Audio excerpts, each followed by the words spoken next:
Swift is an absolute giant. They have over 11,500 institutional clients tied back to their network, and this is the dominant network where money is moving over it every single day.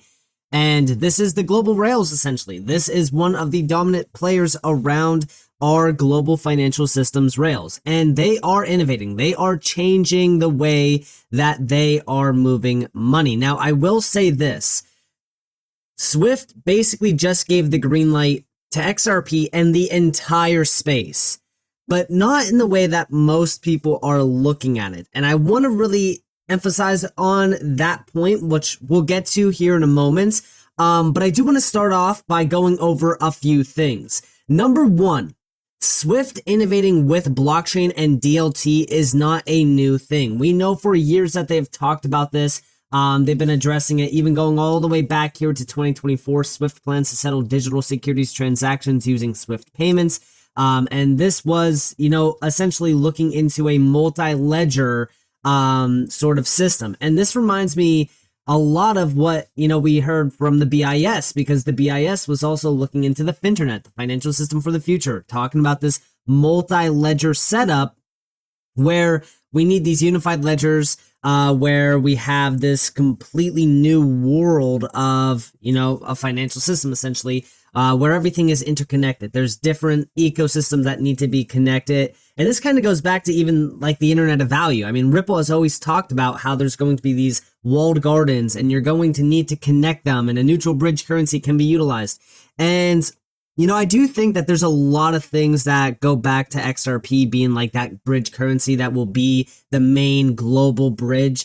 Especially when you think about like how the BIS is collaborating with Ripple on the CPMI group. However, I do think that statement kind of it's based around a lot of speculation and not enough facts to really kind of confirm that XRP will be that bridge. I do think that it has a very large probability of becoming that bridge currency, but we don't know for certain. But, with what we are seeing from Swift, I do think that we are essentially getting the green light for XRP and the entire ecosystem of crypto to be utilized in a big way. And we'll get to that. But first, let's start off with this announcement from Swift on the 19th, which is we are already making progress with our plans to add a blockchain-based ledger to our infrastructure, working with a global group of 30 plus banks globally to shape the ledger's design. In order to unlock that benefit of scale, we need to work together.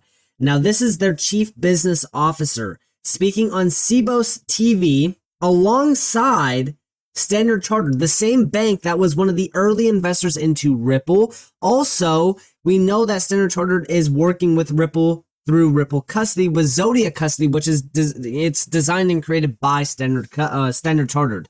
I was about to say Standard Custody because, that is also something that Ripple did acquire. Now, before I play this video clip, okay, I've been seeing a lot of people saying, all right, well, they're choosing Ripple.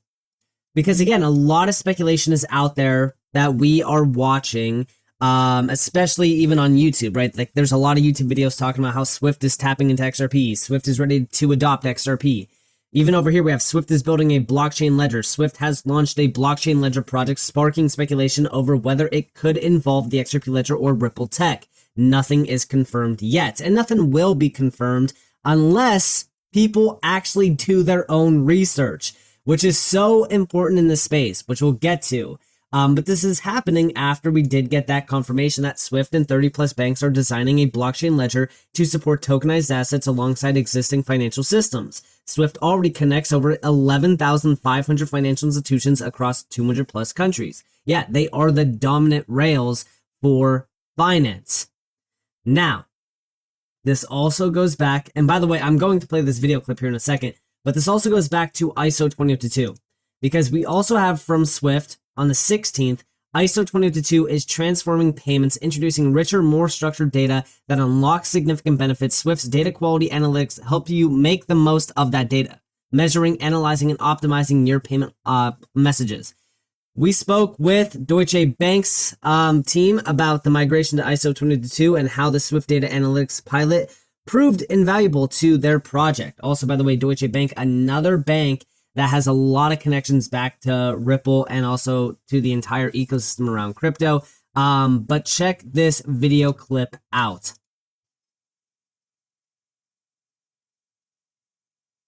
Our experience with Swift's data quality analytics pilot has been highly beneficial. ISO 20022 gives us a solid foundation for data exchange, but the real task is ensuring it's populated correctly, using the ISO 20022 data elements as designed, instead of just converting from empty formats. The data quality analytics tool gave us much needed visibility into the quality of both our outgoing and incoming messages. It allowed us to identify patterns and weak points in our own traffic, which we quickly addressed, and also helped us spot issues in messages from counterparties. I see Swift's business intelligence tools playing an increasingly vital role in maintaining efficiency, transparency, and compliance in our operations. While Swift already offers a great portfolio of services, they are continuously evolving and expanding to meet future demands. For instance, transaction manager reporting is invaluable in identifying bypass transactions and helping us adjust the message population for seamless processing. This kind of insight ensures that our operations remains frictionless. In addition, the data quality reporting, which is set to be enhanced with even more functionality, will allow us to dig deeper into our data accuracy. The upcoming data integrity reporting will provide high-level visibility into any modifications or interventions per BIC, giving us greater control over synchronization and locked or editable elements. Moreover, tools we've used for years, like Observer Insights, may take on new significance. In the future, they could offer further insights into E&I compliance and operational performance. With these tools, we can better manage compliance, optimize performance, and maintain transparency in every part of our operations. So yeah, Swift, announcing ISO 20022 and how important it is very crucial. In fact, we've gone over how important ISO 20022 really is. We know going into January, this is going to accelerate more and more. ISO 20022 can be utilized as the bridge between traditional and decentralized finance because it is unlocking that rich data. When you combine that with innovation, you can start to see a completely new system arise where we do see new technologies being tapped in. And that's where we get to what Swift is doing. That's where we get this video clip. Listen closely to what they're doing with blockchain, and then I'm going to go over why this is important to XRP and the entire crypto ecosystem. We need to tackle this together. Every single institution is already in its journey to improve the service level to their clients. And in order to unlock that benefit of scale, we need to work together. And this is what is most exciting about the moment where we live, is the coming together of these financial institutions. We, Swift, will take the lead at the infrastructure level, making sure the technology is there. We are collaborating with Consensus for the first phase of the prototype, but working with the financial institution is critical. We'll work with them. We will consult central bank to make sure that we choose the best settlement model, the best tokens for that exchange to happen. So he just confirmed that every single institution, every single bank is now on board. They want to innovate. They want to adopt these new technologies. And we know that the new technologies are blockchain. It's blockchain and DLT. Now, yes, he did say that they're working with Consensus. We got this confirmation back in September. I do not understand why we're still tossing around the idea of if Ripple and XRP are being utilized there. They're not. Just at the moment, they're not. But we do know that they are using Consensus. They gave us that confirmation back in September. Here we have it. Now it's just a begin. Now he also did say that after that, in phase 2, they're going to be focused on the most efficient network of value movement and settlement. Just the idea here and the fact that we're seeing the confirmation that Swift is collaborating with blockchain-based technology, tapping into blockchain-based technology, clearly shows us that Swift is now at the point of they have to innovate or they will die. They know how important this is. I said even on X that this is the type of announcement that confirms everything that we have been talking about, studying, and waiting patiently for. A new financial system is coming. By 2030, there will be more than $10 trillion worth of assets on chain. Digital rails will dominate value movement across the world. We are simply at the starting line of this race, and it will only accelerate from here. And yes, the biggest focus here isn't so much what Swift is using for their blockchain technology. I could care less if Swift is using the XRP ledger or Ethereum. I don't care. And the reason why I don't care is because we know that everything is going to move on chain, and it's not going to move through just one network or one blockchain. No, this is going to be a multi-chain future. It's going to be a future where the most efficient tech sees most of the value. And again, you can, add one to one and come up with the conclusion on what efficient tech I'm talking about here.